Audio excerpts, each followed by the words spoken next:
Okay, good. So we are on Yud Zayin Amud Bet, and it's really towards the bottom. And we did a whole piece last time about the 8th day and how the 8th day is counted, Mixas Yom Kikula or not. And then from there we got into a topic about Takfu Avelov. If you have a Nebuchadnezzar Avelis, that the second Avelis begins while the first Avelis is in process. And we ended up with a conclusion about that a Avel can't normally take a haircut, right? If Takfu Avelov, if he has a double Avelis, then they permitted him to take a haircut with a tar, right, with the razor, which while today a razor cut usually sounds fairly stylish, then it meant it was a much more rougher, imperfect kind of haircut.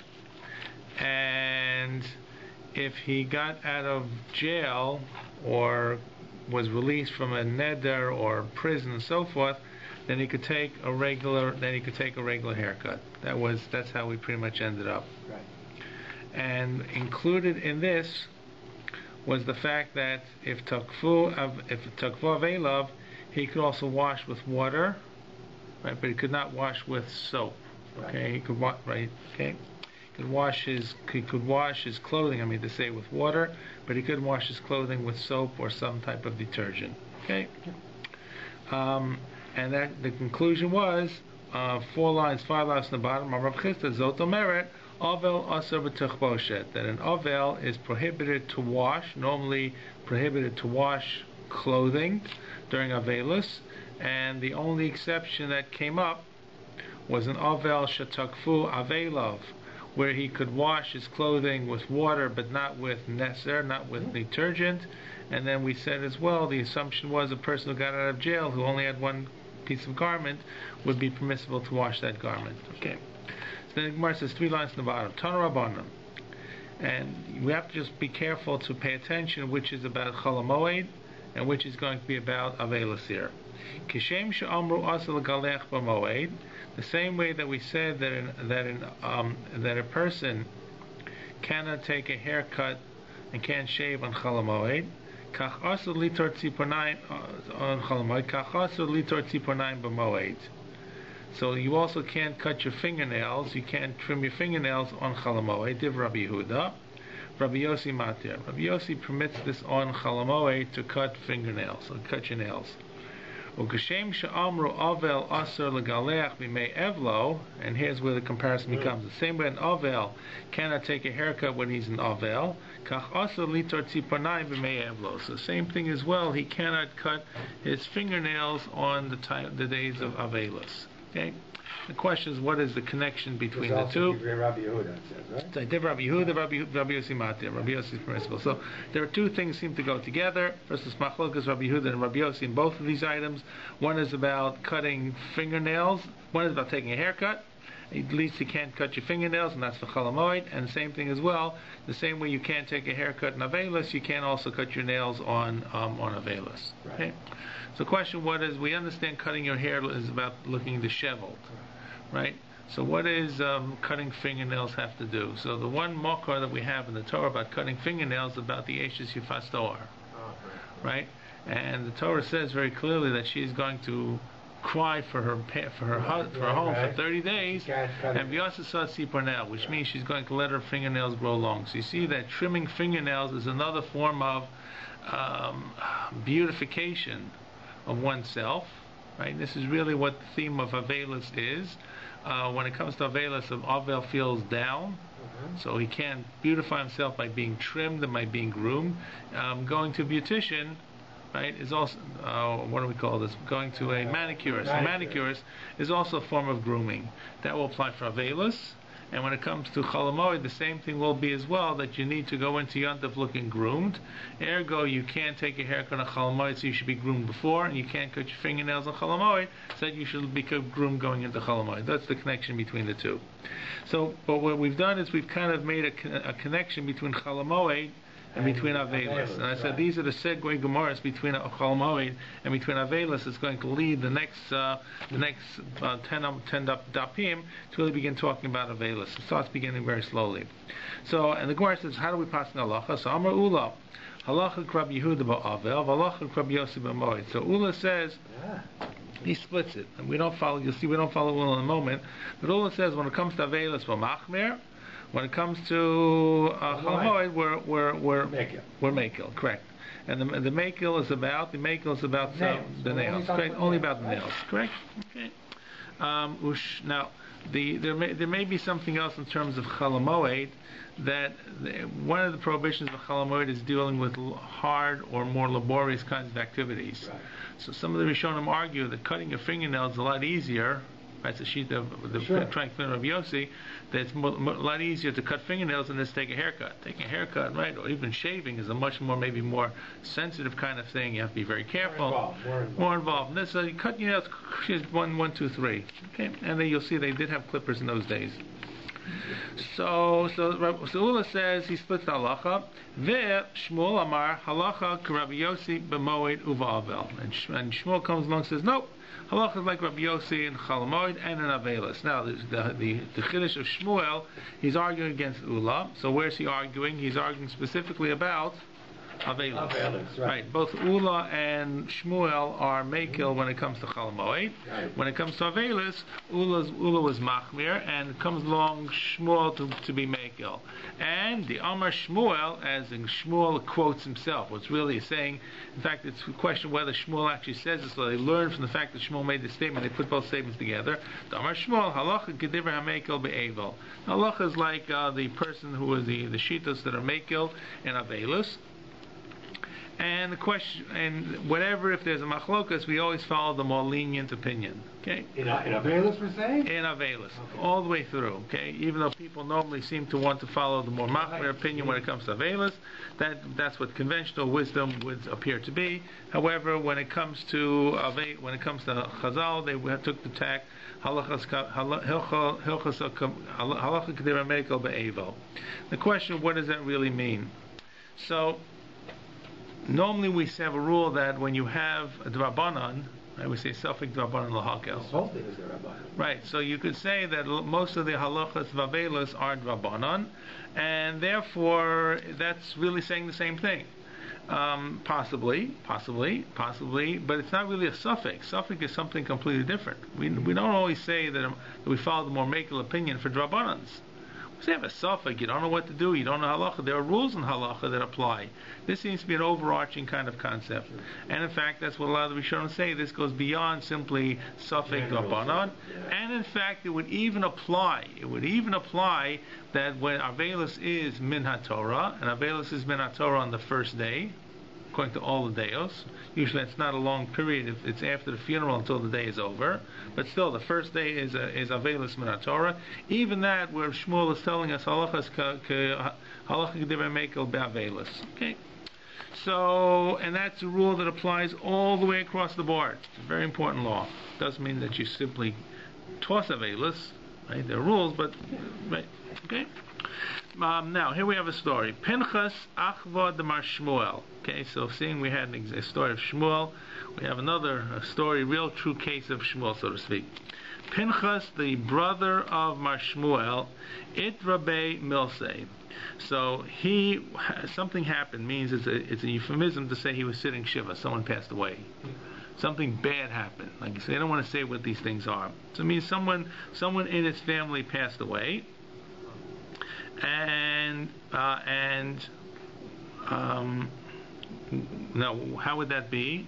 So it would have to be a child, probably, right? Yeah. Child or a spouse.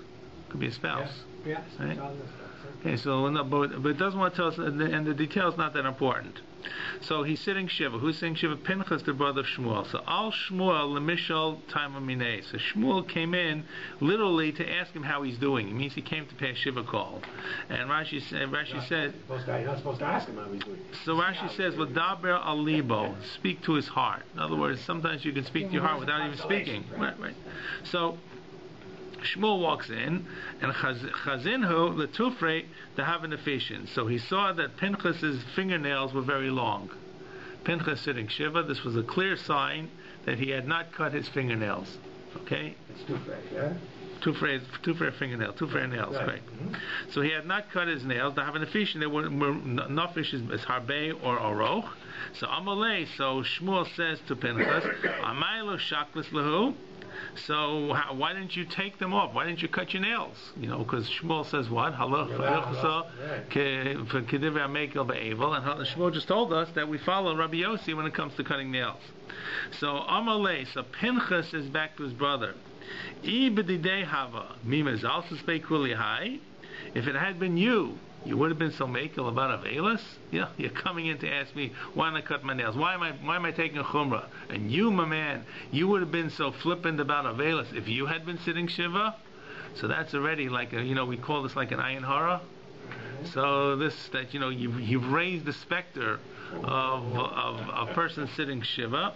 So Gemara says, what happened? Have kishkaga shiyotzi mipi hashalit. So this is considered as a pasuk in Koheles, shkaga shiyotzi mipi hashalit, where the king comes up with a decree that is based upon erroneous information. When the king issues a decree, there's no going back. Like even Achashverosh, when they wanted to change the decree, they had to make a decree against the decree.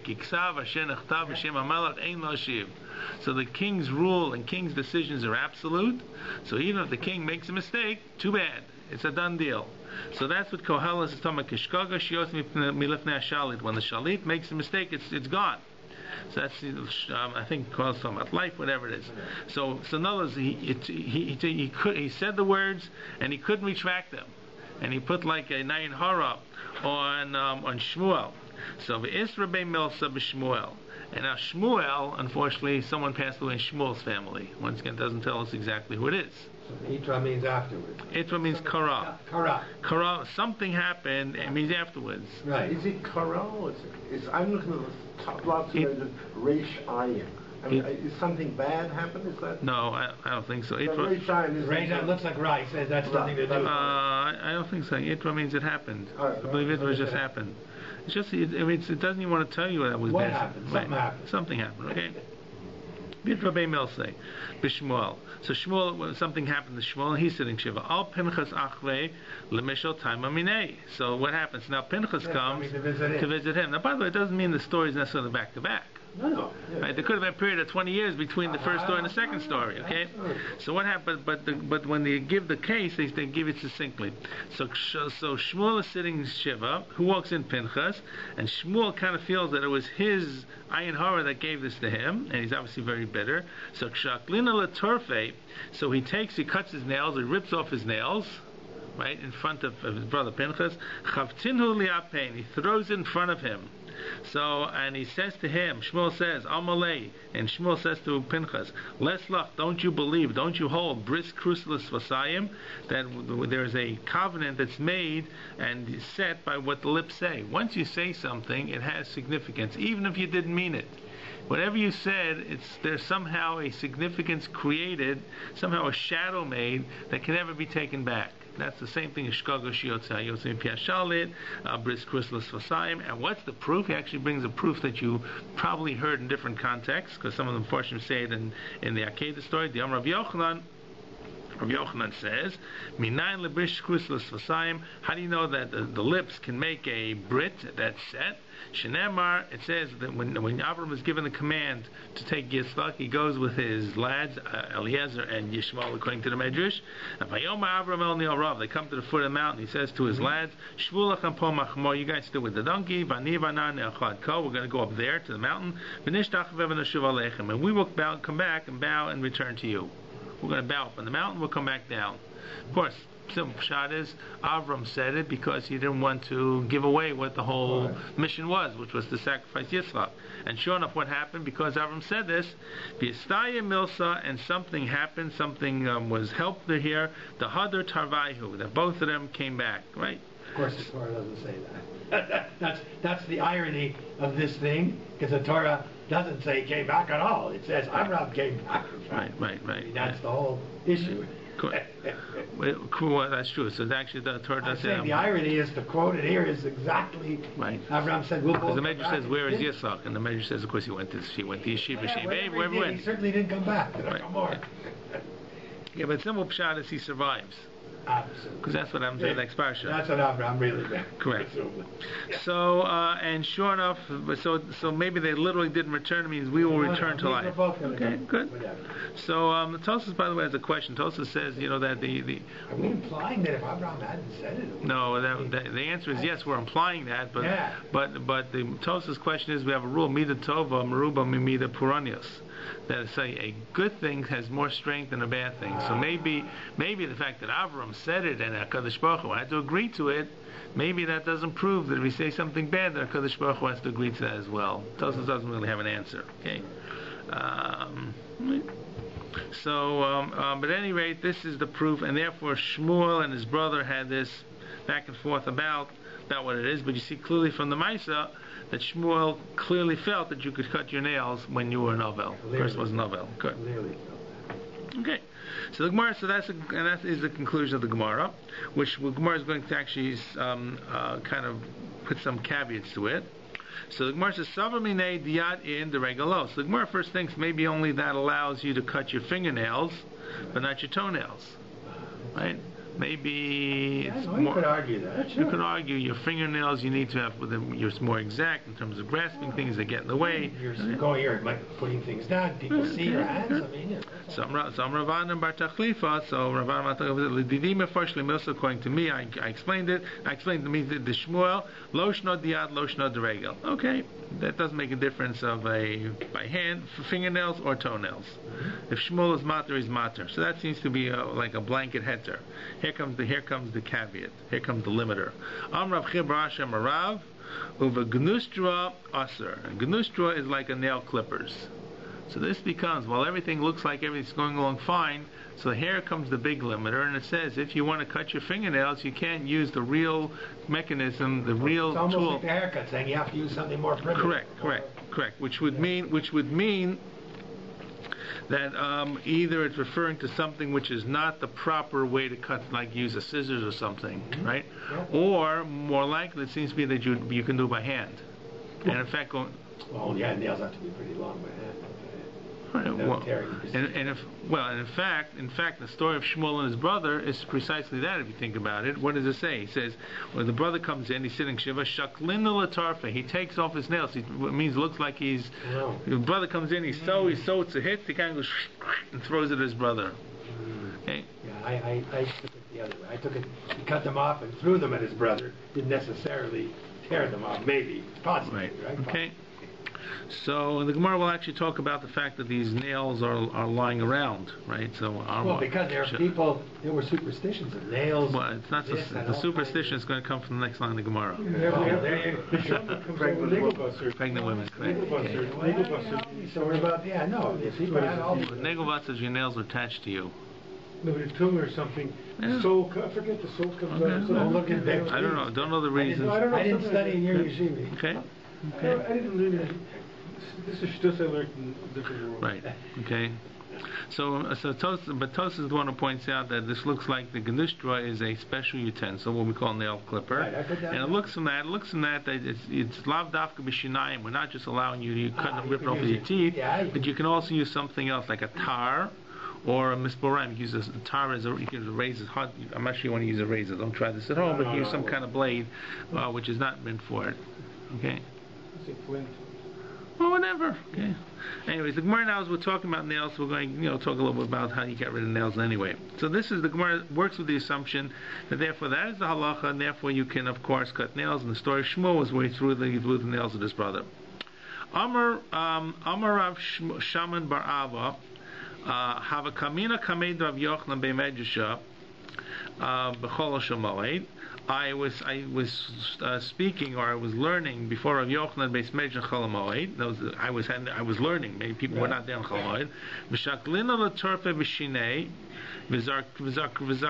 v'zarkinu, and he actually ripped off his nails with his. Bit them off with his teeth. Correct, and he threw them down. Okay, so this is the case that comes up. it's similar. It's a similar concept to what Shmuel does, and a similar concept to you can't use the Gnushtra, except it looks like a real case that happens. Right. Now, the case that is going on here is about Chol Moed. I was going to say, he mentioned specifically studying on Moed. Right, so it's Chol Moed. It's not exactly the case of Shmuel, which is the case of Avelis. That's where things get a little confusing here. So Shema Mina Tlas. So we learned three things in this. Shema Mina Mutali Tortzi Pornayim B'Chol Shemoed. So you see, you can cut your nails on Chol Moed, like who, like Shitas of Yossi, right, which is what Shmuel said. Shema Mina Ein Bahem Mishum Mius. And we also see that there's nothing disgusting about doing this in a base medrash. Okay, so or I should say in other words, it's not mius to take off the fingernails with your teeth. In other words, this was not considered poor habits. Right. To do this, to behave like this. People in the world are always chewing their nails, right? Correct. Yes, I agree. But I guess it also says you could do this in the base of midrash. It does seem to imply that. Correct. So in the base medrash, you want to be on your best behavior. This was not considered poor manners. Right. It's like the old spittoons that used to be in the base medrash, right? The base, okay. What it was. Ushma. What you got to do? 7 shuls. They No? did? I don't know. You tell me. I don't know. I'm I not- thought it was like in, I don't know, I guess for chewing tobacco, they would spit it. Well, they used to say snuff. I mean, sure, Not sure, snuff. that all the Used to use time. Used to use Chewing tobacco. Smoke. That's what they would spit, right? It's spit And then they would chewing get tobacco. together after they finished chewing it. no. That's what they was And the for. saliva, sure. Okay. That's what I thought it was for. I don't know. Okay, anyways. What it was for. You guys got to ask those real old timers. Find out what happened. I don't know. It's the lost generation. Okay. Hey. Okay, Shema Mina. The third thing is Shema Mina Mutal Zarkan. And the third thing is you can see that you can throw down the fingernails. You don't have to collect them. So that's the one that gets everybody excited here. So the Gemara says, "Ini, is this true? V'yatanya Shloshen Dvarim Nemar B'Tzipornayim." 3 things are said about people who cut their fingernails, or 3 different types of categories of people. It's not about the fingernails; it's about the cutters of fingernails. Hakovran Tzaddik. Person who buries his fingernails is tzaddik. Sarfan chassid, person who burns them, he's a bigger person, is chassid. And zarkon rasha, person who throws them down and simply doesn't collect them is a rasha. Why? What's the rishus about throwing down the fingernails? Okay, so you're not going to be a tzaddik, you're not going to be a chassid, but whatever it is, you don't be a rasha. So the Gemara says, "Time amai shematarva lem isha ubra v'tapil." Oh my God. That this was considered somehow deleterious to pregnancy. The pregnant women were considered very weak and were subject, and of course the developing fetus.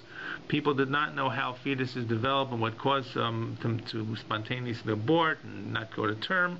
So there were all kinds of concerns, and this was considered to be one of those items that was considered or suspected to have an effect upon it. And therefore, if you're doing this, and there are pregnant women who may be in the area, as it could be in most places in Jewish society, you are therefore Russia, because you're causing the termination of, or life not to develop.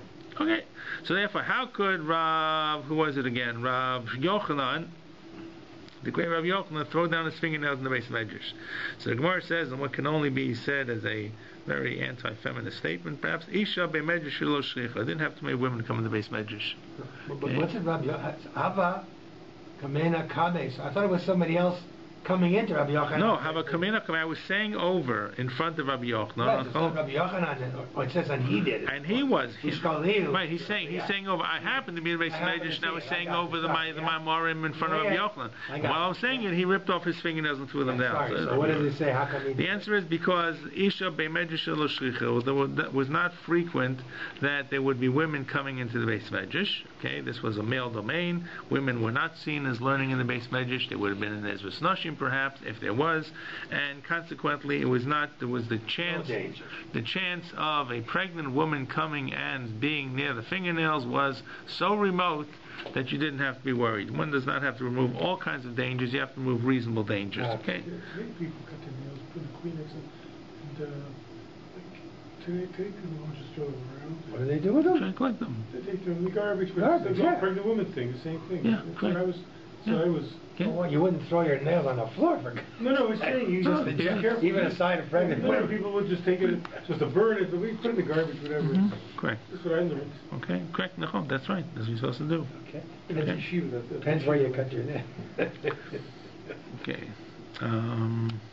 Perfect. Very sensible, really. So far, it's fascinating. Correct. So,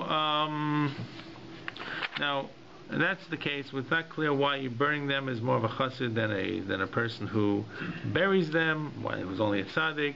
Maybe it requires more effort. All right, maybe not easy to burn nails. Burning nails is not easy. The odor it sets off is even worse, probably. So you're kind of subjecting yourself to all kinds of things for this. So therefore, you get greater schar. Okay, good. So now we don't really know what it hurts women or pregnant women to be near these nails, and there's Kabbalistic reasons. There are perhaps schooler reasons, and then some people suggest a simple pshat reason. Tosus Yontav, I think, suggests right in the place that the reason is because, look, nails are a part of a person that comes off. We say it's not Moed to rip off nails in the base medrash, but the reality is, it is Moed. Okay. It is kind of disgusting, and because pregnant women were considered to be somewhat delicate, any kind of thing that could put them over, right, where they were Chazal were afraid. So maybe that they would be subjected to these hideous nails, right? Imagine people they find it disgusting, and they would go into a spoon, and they would put they would be medically in trouble. The fetus would be in trouble. So then maybe that's how you could explain it. Okay? If you really want to look for a medical pshat kind of reason, without all the other Kabbalah and schools that go together with this. Okay. All right, now. So wait. So at any rate, there are no pregnant women in the base medrash. Right. So v'chitema zimnin demechanshei lahu v'shadu avrai. Maybe sometimes they sweep out the base medrash. Right. Mechanshi is like from Knesset, like likanes. Right. Kaf nun shin and samach flip. So maybe they collect them together. B'shad avrai, and they put them outside. Borah is outside Borah, like Bright is outside the Mishnah. So isn't that going to be a problem? Sooner or later, they got to sweep about the base medrash. The Gemara says, "Came in the Ishna." Once they move from the original place where they were, so the oogie boogie that comes with it, the segula or the klola or the sod is changed and is broken, and therefore it's not mazik the women. Okay, or maybe you could say if they move it around, not that many people, not many nails get put together. Whatever it is, the issue of nails is only where they were in the original location. Okay, good. Next piece about nails. Amrav Yehuda, Amar Rav. Zug. Okay. Zug ba mechamasan lifnei Rabbi. So Rabbi Yehuda begins the Maimar and he quotes the name of Rav, and he says it was a pair of Talmidei Chachamim who came from Chamasan to Rabbi, and the Gemara stops in Rome and says, wait, there's another version. It wasn't really in the name of Rav. Marzutra Masni Zug ba mechamas lifnei Rabbi. There was a pair of scholars who came from... Whoever said it, it's clear. It's either from Rav, right, it's two students, but it's either a statement in the name of Rav, right, or it's a Brisa. Okay? They both came, but it's the same story. Right. Ubikshu mimenu tzipornayim. And they asked him about whether they could cut tzipornayim. Now, what's not clear about this case, okay, is this Chala Moed, or is this Avelis? Correct. Okay. More likely called a Moed, though, after two people are coming. Right. Maybe. Probably. Okay. So Rashi says it was actually Avelis. Oh. Okay. It's so much true. But there are other Rishonim who say it's really Chol Moed. So, and he permitted them. Vim Bikshu Mimenu Safa, and had they asked him about cutting the mustache, what we call safam, he would have allowed it as well, but they didn't. So the story was two Talmidei Chachamim came and asked Rabbi about cutting fingernails. Says yes, and they walked away and they said, "Oh, we should have asked Rabbi about this as well. Had we asked Rabbi, we know he would have allowed this because that was his consistent answer." With Shmuel Amar, and Shmuel says, "Well, I'll tell you what the real story was. No, actually, the case was there's so many confusions to this case. Was it a Brisa? Was it Rav? Who are these the two Talmidei Chachamim? And he allowed them as well to cut the. Shmuel saying they didn't think he would allow. They actually asked him. They actually asked them, right. Correct. They actually asked them. Okay. Now, once again, what is the question? Right. Well, so, do we assume it's really very unclear? Do we assume that this is talking about Avelis? Why would he let them do it In Avelus, I thought we learned that you can't Correct. even take a haircut. So you see, the Gemara talks about the fact that it was impeding their eating.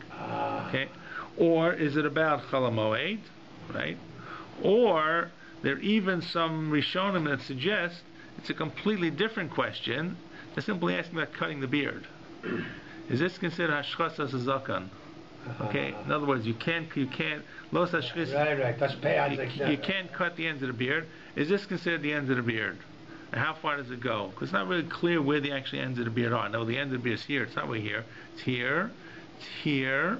Maybe two of them here. 1, 2, 3, 4, 5. Right. Or is it here? It's really not clear. So, so that may be a third variation of what the actual story is that they're asking. So it's either Avelis, it's either Chol Moed, or the third part about the Safa is completely unrelated to anything altogether. Okay, that's why it's a very difficult word to kind of really make sense of. So, and Amar Avital Safra Mishmei the Rav Papa, or Mishmei the Rav, Safam Izavis Lazavis. Now, what he would have allowed, when he talks about the Safam, he means from end to end.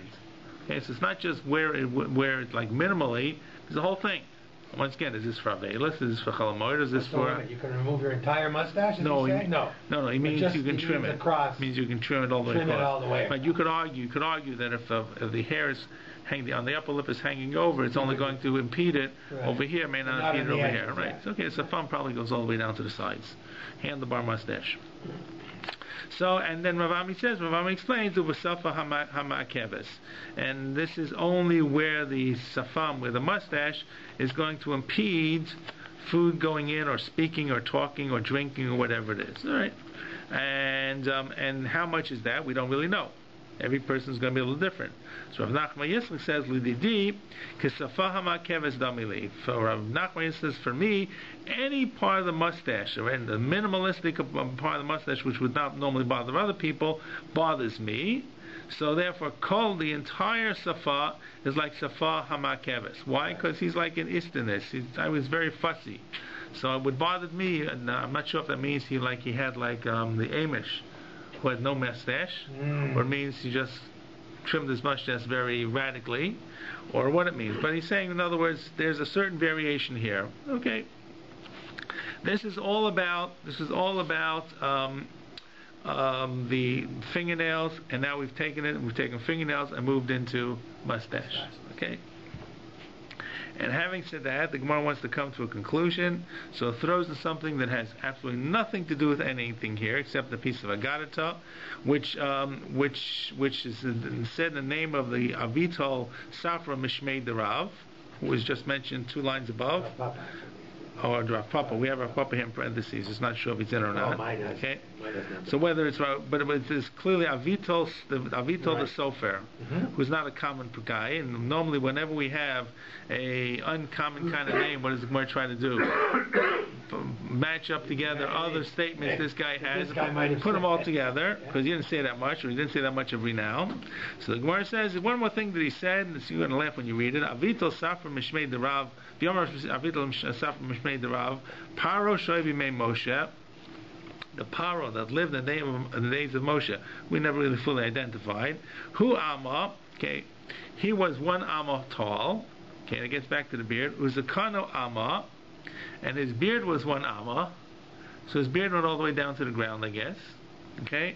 He was 1 Amma tall. He's 1 Amma tall. That's pretty short, right? Very short for a Paro, for anybody.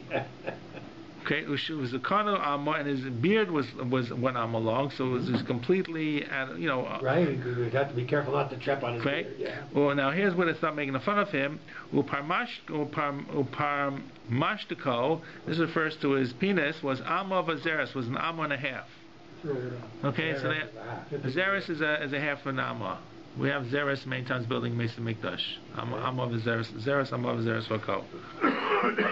Zeres Rachbo Zeres Komaso. Zeres is a half an Amma. So in other words, obviously they're saying that he had a bigger sexual drive than he had anything else. That's kind of what's going on here. But more importantly, it's saying that this Paro, even though he was such a great leader, political leader, was a real, low life, or a person who was both physically low And also, you're getting the impression here that he was a man of poor moral character. I mean, the exaggerations about his physical characteristics here are kind of like trying to exaggerate who the Gemara feels he is, what he is. L'kayim ma'shnemar, to underscore what the pasuk of Daniel says, Ushval nashim yakim aleha. This is the pasuk of Daniel, one of the prophecies of Daniel, that God will bring upon you the lowest of men. Okay, so Paro was physically low. The land of Eretz Mitzrayim was a low land. It's called the land that was Shtufei Zima. Many Medrashim and Chazal feel that Mitzrayim was a very immoral land, and the Jews had to work hard to maintain their own level of family values. And he was also physically low. Okay, so this has nothing to do with anything except it talks about the fact that Paro had his beard. By the way, the beard was probably the clip-on beard that the pharaohs put on. Right. Those long beards. Yeah, they did. That's what they definitely had. Okay, so does this have to do anything here? Garnished, okay? I was going to say, so why? You just brought it up because of Abi Tul. It looks like you brought it because of Abi Tul suffered Mishmei Derav. I said it has a little bit to do with the fact that talking about the Zakein. The next thing has nothing to do with from Daniel, this thing here. Correct. Ushval anashim yakim aleha. Alei. Yakim alei. So, and the last thing that we have in this piece of Gemara, once again from Avital, Safra Mishmei Derav, Mishmei Derav Papa, Paro shahai b'mei Moshe amgushi haya. So Paro was, and now it's not clear what an Amgushi is. Once again, it has nothing to do with our Gemara. Various different interpretations. Amgushi was a magician, or he was a Magi. Magi were the fire priests that lived in the days of the Gemara. Not Mola, Zoroastrians. The Zoroastrians worship they worship fire, but they worship fire. But he was in those. What they're trying to say, and by the way, the Jews had a lot of trouble because there were certain times when they were the only ones who could have fire, and the Jews could not. And that's why the Gemara says, B'shas sakana, when it was a sakana, they used to light the menorah on Hanukkah bifnim. So the whole mocker comes from that later becomes preeminent in the Middle Ages, where Tosa says that already in the Middle Ages that we do pursue minis inside for B'nai Bayis. Right. They're probably afraid to do because of the Christians around them. Right. But we know the Gemara talks about the fact that you're supposed to light it on outside your door. B'shas sakana, you do it inside B'dayo. The sakana probably was if they had one of the Zoroastrian festivals where the only people that could have fire was them. You couldn't have fire. You had a candle out. That was like a capital offense. So Chazal told you could light it inside. So they did not have a lot of belief or help from these Zoroastrian priests, and therefore. When they talk about Paro, they wanted to give Paro the analogy of the worst possible people that they could think about in terms of. So he was one of these type of people. They're saying. Correct. Rashi actually quotes the Gemara Masechet Shabbos, who says he was like a magician. Though Amgushi here means like a magician, and he would go out. So the Paro goes down to the Ya'ar because he wanted to do his magic, bring all his evil magic forces out from the Ya'ar. And Rashi says another reason. Rashi says that he was a Megadef. He was Paro was a person. Amgushi means he cursed Hashem. He was a curser of God.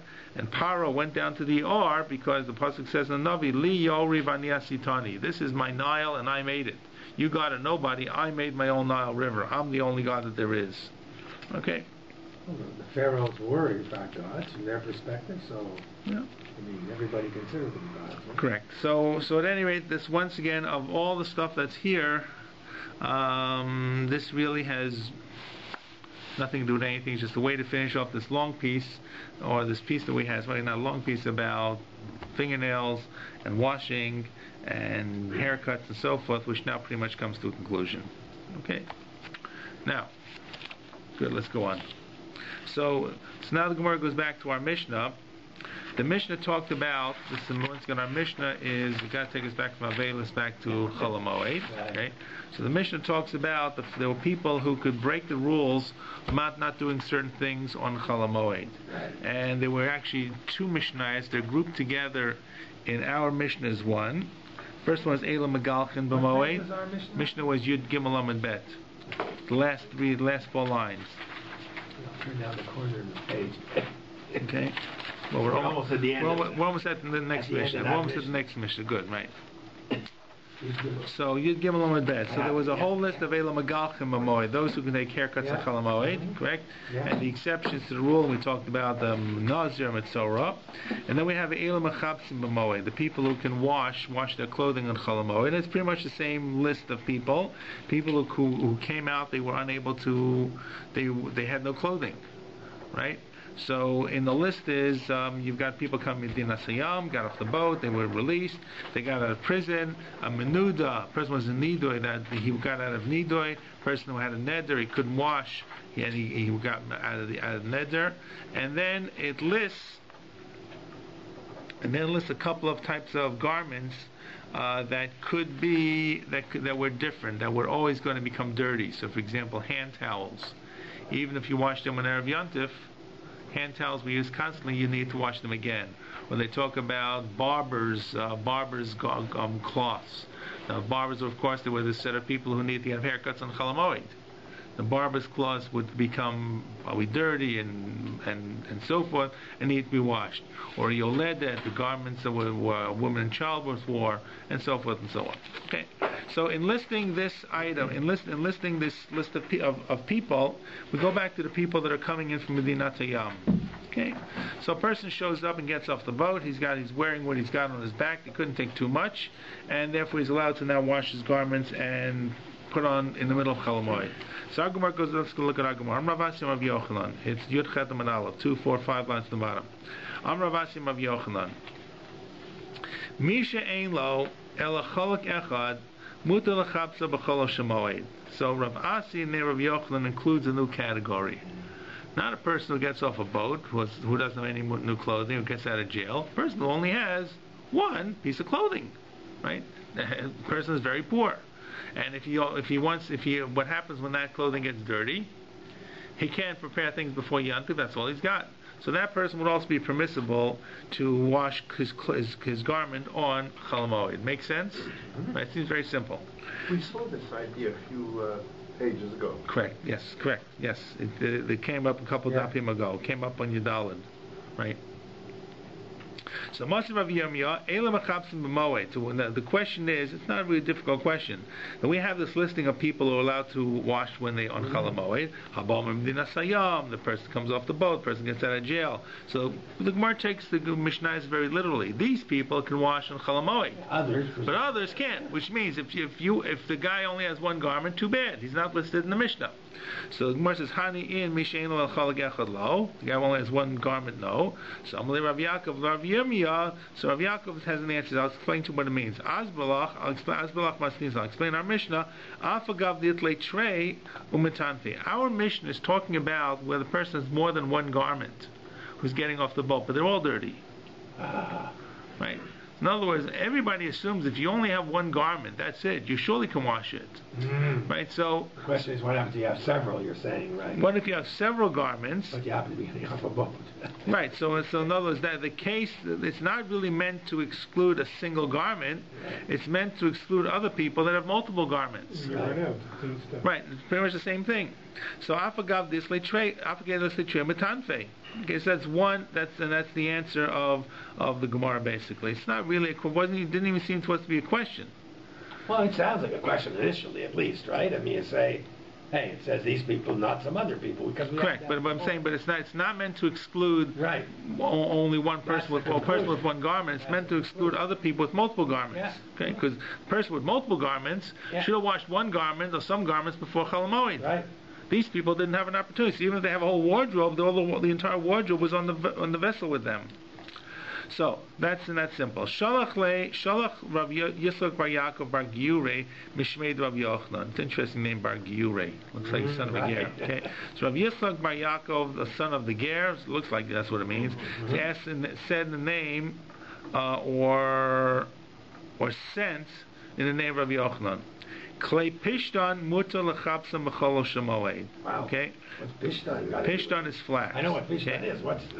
So the question is why is Pishtan any different than anything else? This, by the way, means that it's not even if you have clean Pishtan is flax, is linen. Even if you have linen at this point. Pishtan is flax, but then I don't wear flax. We're talking about linen garments. So even if you have... But it means a garment. Doesn't mean a vessel. No, Pishtan here is referring to clay can mean utensils, and utensils and means garments. Means both. In this case... Like it would be like a basket and a... No, it means a garment. Wash a basket? Oh, no. Kalim means garments. No, you're right. Kli normally means a container. A garment of a linen garment. That's what they would say. They would... Yeah, called clay pishtan. Clay pishtan. Okay. Yeah. It's standard usage in the Gemara. Okay. It's a good point.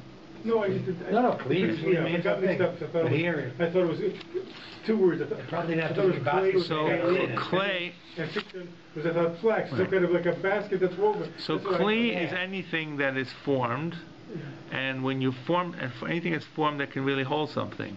So you think of a basket holding fruit, but clothing holds you. Yeah, no, I understand. But that's what it means. This is a good point. So he's got linen garments. So one is the two reasons. One reason that's suggested by the Rishonim is because they're easy to clean. It's not a lot of tirchas. What Rashi says on the top of Amud Bet, so Rashi actually refers to this, Klei Peshtan, lo nafish tircha. It's not a lot of work to clean the Klei Peshtan. Okay? That's one answer. The other answer that some of the Rishonim suggest is, it's a completely the opposite answer, is that Klei Peshtan were very difficult to keep clean. Just the type of fabric attract the dirt easier and retain the dirt, so that if you wanted to be presentable, even if you clean them before Chol Moed, you need to re-clean them. I don't know if that's true or not true, and I don't know if cleaning linen is easier than cleaning wool. I don't know how things work. Like when, linen, you iron it, you put on something, 2 minutes it's creased. And we're talking about, we're talking about a late period in history. Earlier on, linen was very expensive. Okay, everybody had wool. Everybody wore wool. It's simple. It's nothing. Linen is a much more complicated. If you look at the old Egyptian things, you'll see the guys who had like linen skirts or whatever. Linen even today, linen is expensive proposition. So whether because it was so expensive, they say, I don't know what, you know what I'm saying, right. Linen. But of course, we're talking, like I say, much later in history about Roman. The term that I grew up with, linen, referred to tablecloths, right? Again, Irish linen.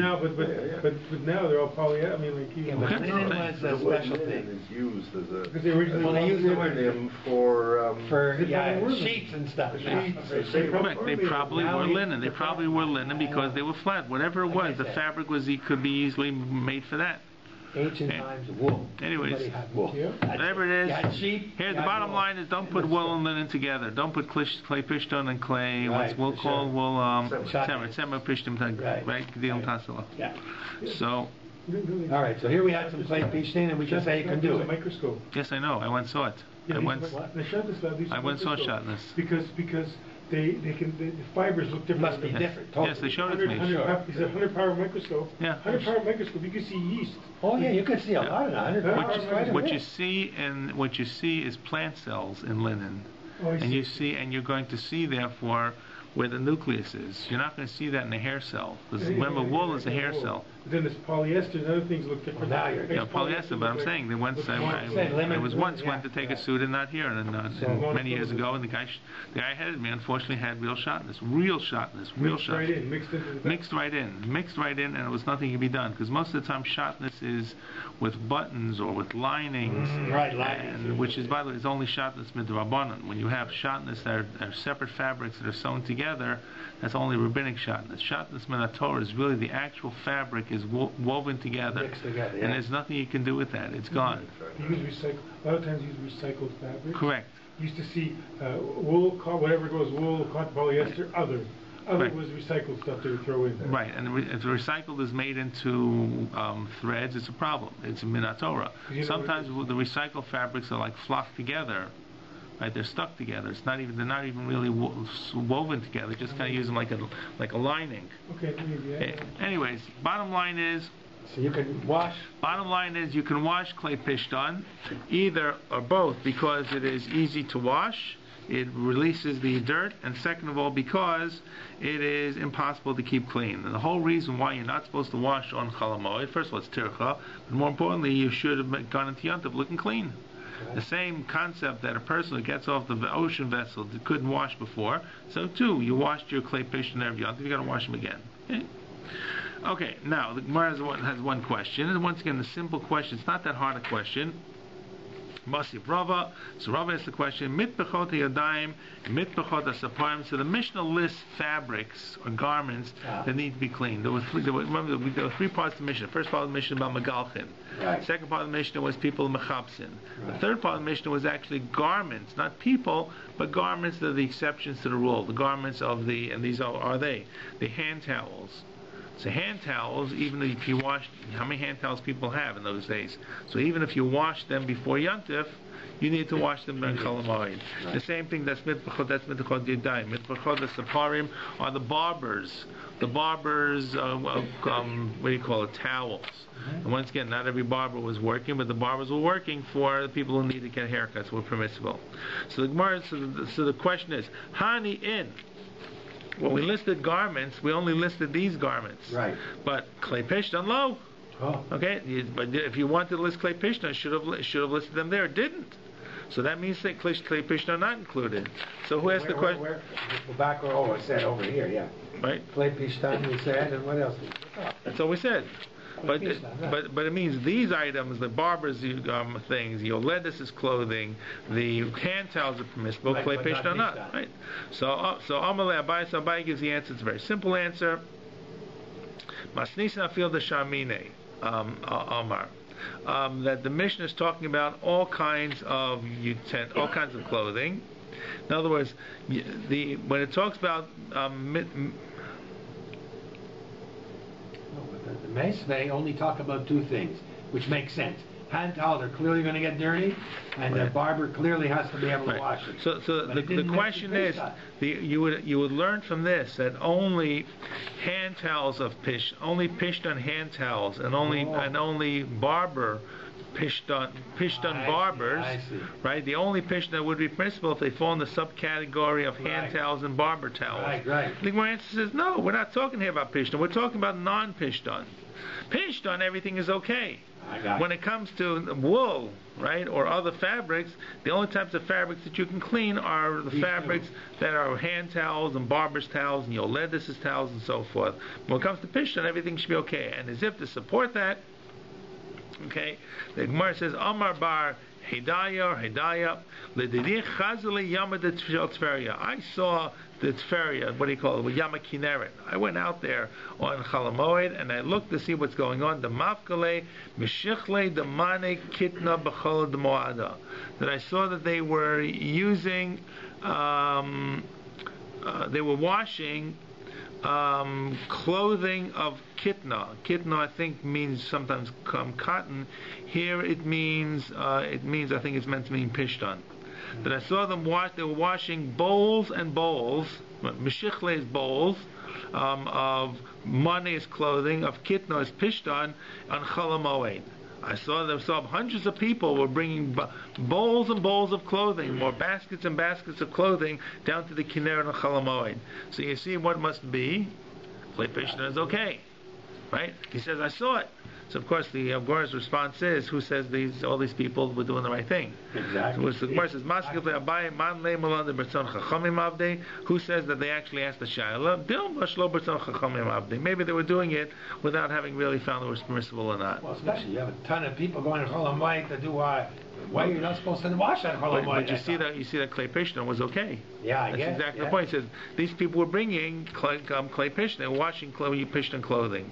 So either you assume it was okay, or you assume it was not okay. I think it's so fascinating because we get to things like what's the word I'm thinking? The tithe, Meiser. Mm-hmm. The assumption is nobody knows anything, right? This is not kosher because we're not going to think only the or the kaverim, remember? Right. Like they would do it a second time because the people, we can't trust them to do whatever. Yep. And here there's an assumption that tons of people are going down. They say, oh, pishtan's okay, but other things aren't okay, right? But there's a principle, isn't there, in halacha?